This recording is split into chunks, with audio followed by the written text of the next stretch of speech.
Speaker MLA भी हैं। As an MLA, as a speaker, जिसकी कस्टडी में ये 90 एमएलए बैठते हैं, जिसकी संरक्षण में ये लोग बैठते हैं, उसको आवाज़ करनी चाहिए थी। उसको उठ के बोलना चाहिए था कि पब्लिक सेफ्टी एक्ट लगाने की जरूरत क्या थी, या मिस यूज मत करो। यहाँ सरकार को, एलजी एडमिनिस्ट्रेशन को लिखना चाहिए था, होम सेक्रेटरी को लिखना चाहिए था, होम मिनिस्टर को लिखना चाहिए था कि मैं राथर 6 टाइम का एमएलए नेशनल कॉन्फ्रेंस से आता हूँ, मैं one of the most seasoned politician हूँ जम्मू कश्मीर का, मैं कह रहा हूँ इसको मिस यूज मत कीजिएगा, इसको विड्रॉ करें, बिकॉज इससे डोडा डिस्ट्रिक्ट को ये नुकसान हुआ है। इतने सियाने हैं, उनको दिखता है कि जिस वक्त पे फ्लड रिलीफ प्रायोरिटी थी उस टाइम पे इतना कुछ किया गया। क्यों? क्योंकि सरकार, एडमिनिस्ट्रेशन और इलेक्टेड गवर्नमेंट दोनों ही फेल हो गई थी फ्लड रिलीफ में। एवरीवन, आप लोगों को समझना पड़ेगा कि इस टाइम पे सबसे बड़ी दिक्कत तो यार फ्लड है। पंजाब में फ्लड आया, उत्तराखंड में फ्लड आया है, हिमाचल में आया, वहां पर हो रहा है कुछ नहीं? बिल्कुल नहीं। यहाँ पर तो मदद की जा रही है सर। यहाँ पर तमाशा शुरू कर दिया, तो ये वो तमाशा ही तो है वो जो आगे चला, मतलब डेलिबरेटली इस तमाशे को बनाया गया है सर, क्या लगता है? महराज मलिक पर पीएस से लगने के बाद से डोडा डिस्ट्रिक्ट की क्या हालातें हैं वो हमने आप तक पल पल पहुंचाई हैं। कई जगहों पर इंटरनेट सर्विसेज को बंद कर दिया गया है, ब्रॉडबैंड सर्विसेज बंद है, इवन की कई जगहों पर आप कॉल तक नहीं कर सकते। और ऐसे हालातों में जो मुद्दे पहले डोडा में थे उन पर कौन बात करेगा? देखिए, बातचीत के लिए इस समय हमारे साथ एडवोकेट आदित्य गुप्ता मौजूद हैं। सर, बीइंग एडवोकेट, मैं पहले आपसे ये जानना चाहती हूँ, हर एडवोकेट इस समय महराज मलिक के समर्थन में है। वो सब कह रहे हैं कि जो पीएस उन पर लगाया गया वो गलत था। इस पर आप क्या कहना चाहेंगे? देखिए, मैं बार बार यही बात कहता हूँ कि इशू महराज मलिक का नहीं है, इशू इंस्टीट्यूशन की डिग्रेडेशन का है। जी। एक इलेक्टेड रिप्रेजेंटेटिव है, एमएलए है, और एमएलए ऐसी इलेक्शन में बना है जो 6-7 साल बाद हुई है और 10 साल बाद हुई है, और सरकार ही प्रैक्टिकली उस किस्म के एक एमएलए को अगर आप डिटेन करते हैं, आप जिस तरीके से पीएसए लगाते हैं, पीएसए की यूटिलिटी और यूटिलाइजेशन किस पर्पज से हो रहा है उसको दिखाता है।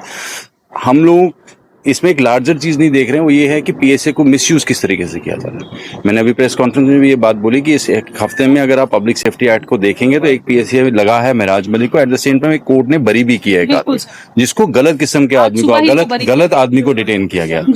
पब्लिक सेफ्टी एक्ट के अंदर अगर आपको एक, जिसके अंदर आपके राइट, लिबर्टी, आपका बाहर निकलना, ट्रायल, बेल सब कर्व किया जाता है, आपका बेसिक फ्रीडम जिसके जो हमें 47 की आजादी में मिला था उस चीज को कर्टेल किया जाता है, तो उसको बड़े ध्यान से और बड़े सहजता से आपने अप्लाई करना होता है। जिस तरीके से सरकार इस्तेमाल करती है, ये तो हो गया ना कि आज हम मुझे इस बात पे, इस इंसान पे खुंदा के उस पे निकाल दो, तो सब मिसयूज ऑफ पावर। और जब इतनी एब्सोल्यूट पावर दोगे, कोई भी सरकार में बैठा होगा वो उसको मिसयूज करेगा। पीडीपी कंसिस्टेंटली स्टैंड लेती रही है कि पब्लिक सेफ्टी एक्ट की यूटिलाइजेशन अपने में ही जम्मू कश्मीर की ग्रोथ और उसकी रीस्ट्रक्चर होने में या उसके वापस नॉर्मलाइजेशन पे आने में सबसे बड़ा रोड़ा पब्लिक सेफ्टी है। तमाम पब्लिक परेशान है इस चीज को सोच सोच कर कि जो पीएस उन पर लगाया गया है वो क्या पुख्ता तौर पर लगाया गया है या फिर सिर्फ इन्हें बेवकूफ बनाया जा रहा है? देखिए, पब्लिक सेफ्टी एक्ट की जो नाइसिटीज हैं, लीगैलिटी है या नहीं है, वो उसके प्रोसेस में है, और वो प्रोसेस रिकॉर्ड के साथ होता है जो महराज मलिक और उसकी लीगल टीम के पास है। उस पर तक हम कमेंट कर नहीं सकते।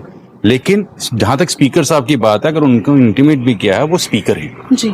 ये रूल रेगुलेशंस किस पे क्या कि रूल कैसे जाएगा, उन चीज का काम करना बाबुओं का काम है या IAS IPS लोगों का अफसर का काम है। स्पीकर एमएलए भी हैं। As an MLA, as a speaker, जिसकी कस्टडी में ये 90 एमएलए बैठते हैं, जिसकी संरक्षण में लोग बैठते हैं, उसको आवाज करनी चाहिए थी।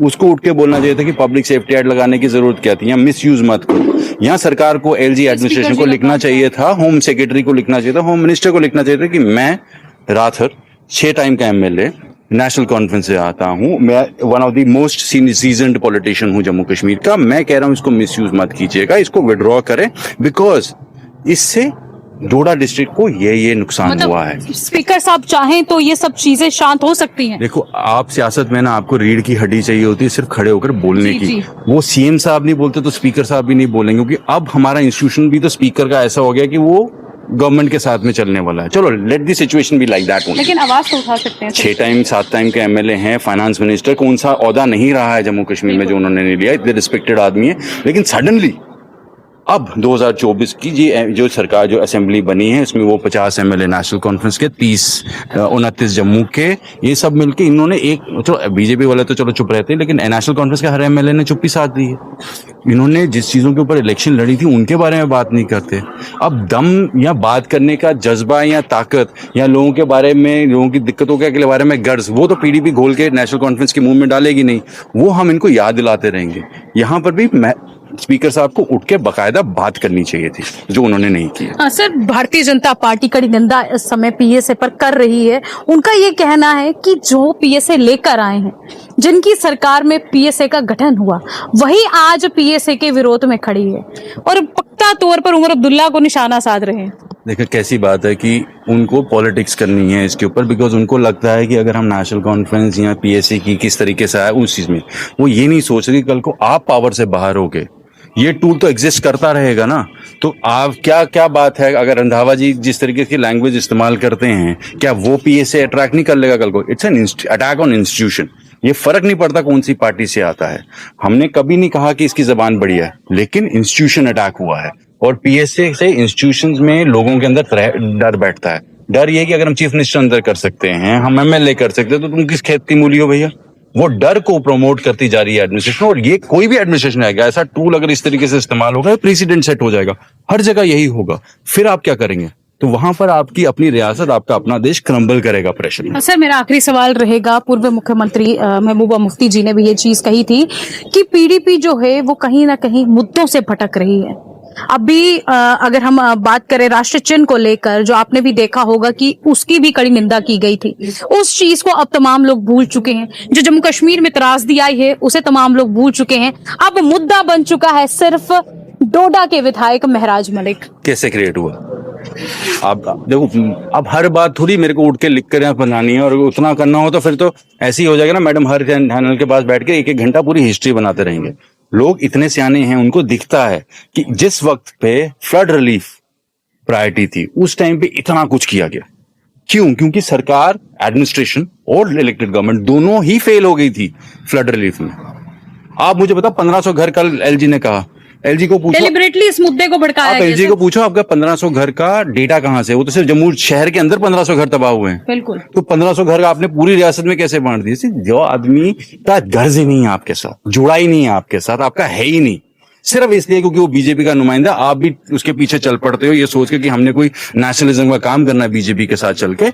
आप बेसिकली अपनी तबाही कर रहे हो। दी गवर्नमेंट, एवरीवन, लोगों को समझना पड़ेगा कि इस टाइम पे सबसे बड़ी दिक्कत तो यार फ्लड है। पंजाब में फ्लड आया, उत्तराखंड में फ्लड आया है, हिमाचल में आया, वहां पर हो रहा है कुछ नहीं? बिल्कुल। वहां पर तो मदद की जा रही है सर। पर तमाशा शुरू कर दिया, तो ये वो तमाशा ही तो है वो जो जिससे आगे चला, मतलब डेलिबरेटली इस तमाशे को बनाया गया है सर, क्या लगता है आपको? बनाया गया है, सिचुएशन आई है, लेकिन गवर्नमेंट, देखिए अगर पीएसए नहीं लगता तो ये तमाशा नहीं बनता। मैंने आपको बोला, गवर्नमेंट की प्रायोरिटीज बड़ी क्लियर होती हैं। जिसको काम करना होता है उसको इस पूरे धुएं में भी, इस पूरी धुएं में भी उसको दिख रहा होता है कि उसको कहाँ पहुंचना। बिल्कुल सही कह रहे हैं सर। आपने पीएससी का, हमने आपसे क्यों बात कर रहे हैं डोडा डिस्ट्रिक्ट के? क्योंकि मुझे पता है इस वक्त सब बात ये हो रही है कि महराज मलिक को पीएससी लगा। कोई ये नहीं बता रहा कि आम आदमी जिसके बच्चे ने पेपर की तैयारी करनी थी उसका इंटरनेट बंद हो गया, किसी को जम्मू जाना था उसका रास्ता बंद है। तो रास्तों से नहीं हटाओगे, बिजली से नहीं हटाओगे, चलो इसी तमाशे में लग जाओ, तो सर्कस चलाना शुरू कर दिया हुआ है। तो government is very good in running the circus, और काफी लोग उसके अंदर पार्टिसिपेट करते हैं। हमें नहीं होना उसके अंदर, हम मुद्दों से नहीं हटेंगे। बहुत बहुत शुक्रिया। तो देखिए बिल्कुल सही कहा इन्होंने कि इस समय जम्मू कश्मीर में मुद्दे काफी ज्यादा हैं, फ्लड है और कई ऐसे घर हैं जो तबाह हो चुके हैं। पंजाब, उत्तराखंड, हिमाचल, ये तमाम ऐसी जगहें हैं जहां पर पक्ष विपक्ष की सरकार जो है वो मिलकर काम कर रही है। वो सब एकजुट होकर जो है अपने जगहों को और अपनी स्टेट को बचाने पर लगे हैं। लेकिन सिर्फ जम्मू कश्मीर एक ऐसा है जहां पर कुछ नहीं किया जा रहा। सिर्फ महराज मलिक को एक आग बना दिया गया है और अब वो आग पूरे जम्मू कश्मीर में फैल चुकी है। देखिए, ये सच कहा है कि अगर उन पर पीएसए नहीं लगाया जाता तो इतना बड़ा हंगामा नहीं होता। अगर महराज मलिक अरेस्ट नहीं होते तो शायद आज भी फ्लड रिलीफ की बात की जाती। अगर महराज मलिक अरेस्ट नहीं हुए होते तो हो सकता है कई मुद्दे ऐसे हैं जिन पर बात की जाती। नेशनल कॉन्फ्रेंस इस समय कई मुद्दों से भटकती हुई नजर आ रही है। कुछ चीजों के बारे में इस समय मैं कहूंगी, फ्री बिजली, फ्री पानी और तमाम ऐसी चीजें, वो सब कहां पर है? आज मुद्दा है तो सिर्फ महराज मलिक। तो देखिए महराज मलिक पर पीएसए लगाना भी कहीं ना कहीं गलत साबित होता हुआ इस समय नजर आ रहा है, क्योंकि तमाम जनता की ये मांग है कि अगर वो पहले से गलत थे तो तब प्रशासन कहां सोया था। तमाम जनता जरूर इस वीडियो को शेयर करें और अपनी राय कमेंट सेक्शन पर जरूर रखें।